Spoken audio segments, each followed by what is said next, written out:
The Anderson Medical Research Center's pristine halls had never felt so sterile as they did that Thursday morning, watching security escort me from the building.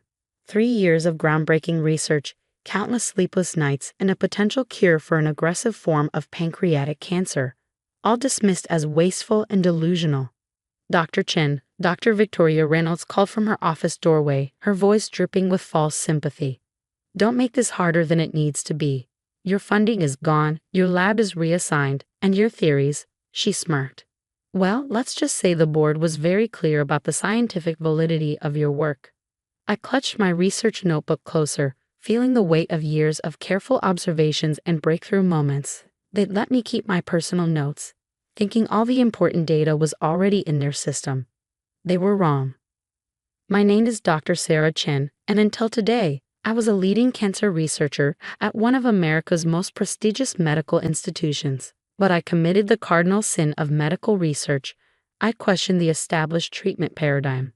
"At least look at the latest patient responses," I pleaded. "The tumor regression patterns." "Enough." Dr. Reynolds' voice sharpened. "Your obsession with this alternative pathway is embarrassing. Real scientists follow established protocols, not wild hunches about cellular behavior." If she only knew what the early trial data really showed. Dr. Tom Jung, my lead research assistant, caught me at the elevator. "They're already clearing out the lab," he whispered, "but I backed up everything. It's all safe on our private server." I nodded slightly, my hand touching the flash drive hidden in my lab coat pocket. "Any word from the trial patients?" "All 17 are still showing remarkable improvement. Reynolds doesn't know about the last 5 we added to the study." "Good. Those 5 patients would prove everything." The autumn rain felt appropriate as I walked to my car, my mind racing through the events that had led to this moment. The discovery had started with a simple observation, a pattern in how certain cancer cells responded to what should have been ineffective treatments, something that defied conventional oncology wisdom. But it wasn't just an anomaly. There was a clear pattern, a treatment pathway that no one had noticed before. One that, if properly understood, could revolutionize how we treat one of the deadliest forms of cancer. My phone buzzed. A message from Dr. Emily Wong at Stanford. "Just saw the board's decision. Those idiots. But your last data set. Sarah, this is bigger than we thought." Emily had been quietly running parallel trials, validating my results without Anderson's knowledge. She'd seen the same impossible response patterns in her patients. "The private server?" I texted back. "Secure and updating. Your latest patient data matches our results exactly." I smiled, thinking of Reynolds and the board, so certain they'd shut down a worthless project. They had no idea that the most important research was happening completely off their radar. The thing about cancer research is that it's not just about the science. It's about funding, reputations, and established protocols. Question those, and you become a threat to the entire system. I learned that lesson 2 months ago when I first presented my preliminary findings to the board. "This is nonsense," Reynolds had declared, barely glancing at the data. "You're suggesting that everything we know about pancreatic cancer treatment is wrong." "Not wrong," I corrected. "Just incomplete. These patients are responding to targeted therapy in ways that shouldn't be possible according to current models. Look at the remission rates." But they hadn't wanted to look. Traditional cancer treatments brought in millions in funding. My approach threatened that comfortable paradigm. What they didn't know was that I'd already started a small, unofficial trial. 22 terminal patients who'd exhausted all conventional options. Patients who, according to every accepted medical model, should have died months ago. Patients who were now showing unprecedented recovery rates. My apartment felt empty that evening as I set up my makeshift research station on the dining room table. My laptop connected to our secure server, displaying patient data that would make Reynolds and the board choke on their certainties.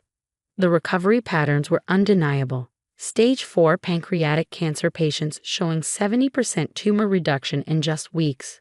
Blood markers returning to nearly normal levels. Survival rates that defied every statistical model. My phone rang. Dr. James Martinez from Memorial Sloan Kettering. "Sarah," he said when I answered, "I just reviewed your last trial data. This is revolutionary." "How quickly can you get to New York?" I'd met James at a conference last year, where he'd shown unusual interest in my unorthodox approach. They seized my official research, I told him.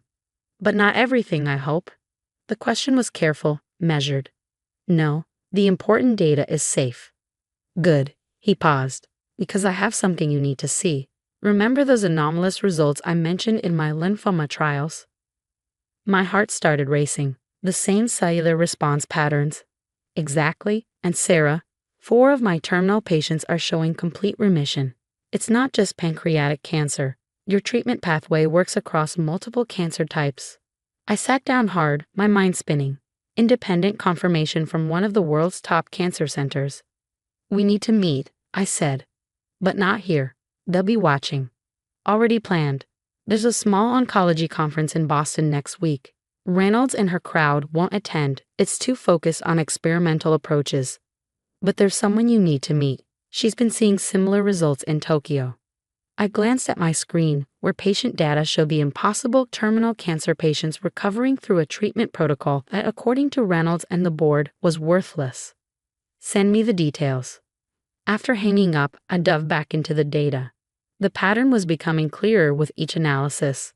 Cancer cells weren't just randomly responding to the treatment, they were following a predictable pathway of regression. Understanding that pathway was the key to making the treatment work for even more patients. My phone buzzed again. A message from one of my trial patients. Dr. Chen, my latest scan. The tumors are almost gone. My doctor can't explain it. What you did, you gave me my life back. I thought of Reynolds and the board, so certain in their dismissal. They called my research wasteful, my theories delusional. They tried to bury discoveries that could save millions, all to protect their funding and reputations. But they'd made one crucial mistake. They thought stopping official trials would end the research. They didn't realize that 22 patients were already proving them wrong. That doctors like James Martinez were seeing the same patterns. That somewhere in Tokyo, more evidence was mounting. Tomorrow, I booked my flight to Boston. In 1 week, everything would change. But first, I had data to analyze.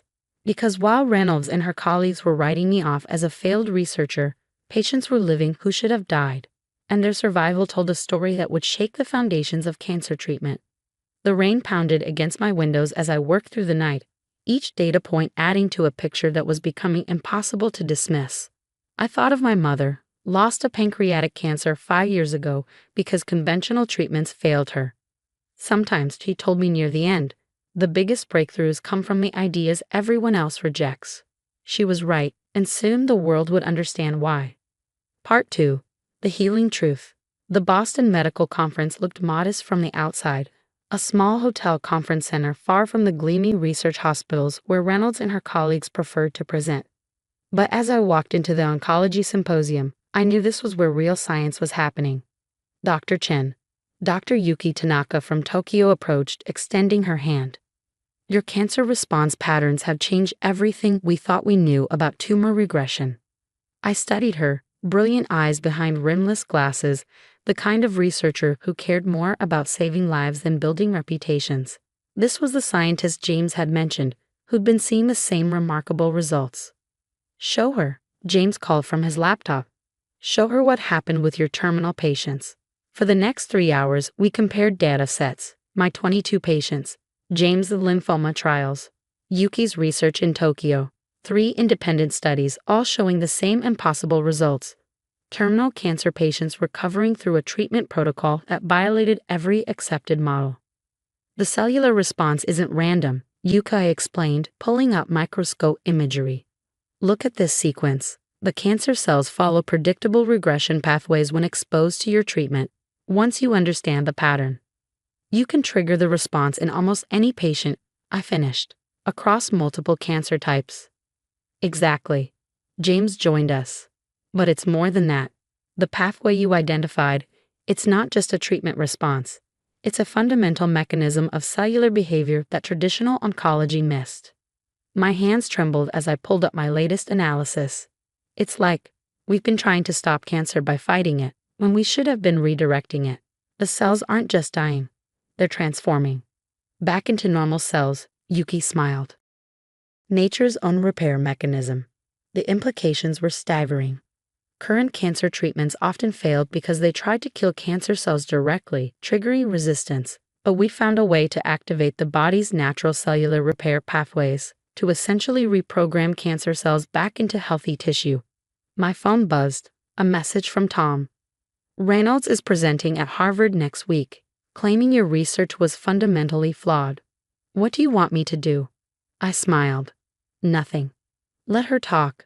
We have bigger plans. Over the next 3 days, we worked around the clock, combining our data sets and refining the treatment protocol. Other researchers joined us: an immunologist from Berlin, a cellular biologist from Tel Aviv, a genetic specialist from Montreal. Each brought their own pieces of the puzzle. It's not just one type of cancer, Dr. Heinrich from Berlin explained, showing his results. The regression patterns are consistent across multiple forms: pancreatic, lymphoma, lung. They all respond to the pathway activation. The traditional treatments missed it, James added, because they were looking to destroy cells. Nobody thought to look for natural repair mechanisms. On the third day, we presented our combined findings to the conference. The room was packed, not with pharmaceutical representatives or hospital administrators, but with practicing oncologists and research scientists, people who cared more about saving lives than protecting protocols. The data was undeniable. Hundreds of patients across multiple studies, all showing the same patterns. Cancer cells following predictable regression pathways, and most importantly, a treatment protocol that could activate these pathways consistently. My phone rang during a break, a number I didn't recognize. Dr. Chen, this is Dr. Marcus Collins from the National Cancer Institute. We need to talk about your research, immediately. The next week passed in a blur. Meetings with the NCI, emergency reviews of our data, fast-tracked approval for expanded trials. Then came the call that changed everything. Dr. Chen, the FDA commissioner's voice was grave. We've reviewed the combined data from all sites. This is unprecedented. We're preparing an emergency authorization for your protocol. How quickly can you scale up? I thought of my patients, of James's and Yuki's, of all the people who could be saved. We're ready. The news broke on a Thursday morning. Revolutionary cancer treatment shows unprecedented success rates. My phone exploded with messages: colleagues, journalists, former patients, and then the one I've been waiting for, Dr. Reynolds. Sarah, her voice had lost its condescension. The board would like to discuss your return to Anderson. With full funding and... No thank you, I interrupted. I'm actually heading to a meeting at Memorial Sloan Kettering. They're establishing a new research center focused on cellular reprogramming. I'm leading it. The silence was profound. The next months were intense, training oncologists in the new protocol, setting up treatment centers, working with pharmaceutical companies to optimize drug delivery. But the results exceeded our wildest hopes. Terminal patients recovering, stage 4 cancers disappearing, success rates that made the medical establishment's heads spin. 1 year after my humiliating exit from Anderson, I stood on stage at the World Oncology Congress, presenting our results to thousands of doctors and researchers. Reynolds was in the audience. I could see her forced smile as the standing ovation lasted nearly 10 minutes. The paradigm shift in cancer treatment, the WHO director announced, begins today. But the real victory came in smaller moments. The young mother, given months to live, now cancer-free and watching her children grow. The elderly professor who'd resigned himself to death, back to teaching, and full of life. The child who'd faced a terminal diagnosis, now playing in the hospital garden. James runs the East Coast Treatment Center now. Yukai established an Asian research hub in Tokyo. Tom leads our data analysis team, ensuring that every new case adds to our understanding. Last week, I received a letter that made me cry. Dear Dr. Chen, 5 years ago, my wife died of pancreatic cancer because the treatments available couldn't save her. Yesterday, I watched my sister ring the remission bell at your clinic. You didn't just save her life, you gave our family hope we thought was lost forever. Thank you for not giving up when they tried to silence you. Robert Chang. I keep that letter in my office at the new research center. Next to it sits a frame containing my termination notice from Anderson, signed by Reynolds. Together, they remind me that breakthrough moments often look like failure to those too invested in old ways of thinking. The center itself is different from traditional research facilities. We encourage questioning, exploration, new perspectives. Every researcher is taught to look for patterns others miss, to challenge assumptions, to follow the evidence even when it leads to uncomfortable places. Reynolds retired last month. Her replacement at Anderson is implementing our protocol. Though they call it by a different name there, it doesn't matter. What matters is that people are being saved. My mother's picture sits on my desk. Sometimes when I'm reviewing case files late at night, I imagine telling her about all this, about how her death led to discoveries that are saving thousands, about how sometimes the biggest breakthroughs come from the ideas everyone else rejects. The cellular pathways we discovered are now standard tests in cancer screening. The treatment protocols we developed are taught in medical schools. What was once dismissed as wasteful research has become the foundation of a new era in cancer treatment. Last month, a young researcher came to me with an unusual pattern she'd noticed in treatment-resistant cases. The senior staff wanted to dismiss it as anomalous data. Look deeper, I told her.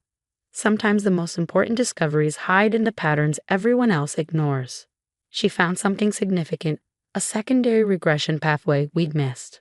Her discovery is already helping us refine the treatment further. The old guard still resists sometimes. Change is hard, especially for those who built careers on previous paradigms. But the results speak for themselves. Every day, patients who would have died under traditional treatments are walking out of hospitals cancer-free. Yesterday, I spoke at a medical school graduation. A student asked what it felt like to be kicked out of my lab that rainy Thursday morning. It felt like failure, I admitted. But sometimes what looks like failure is actually the first step toward breakthrough. The important thing is to keep following the evidence even when everyone tells you you're wrong. The war against cancer isn't over. There are still forms we're struggling to treat, still mysteries to solve.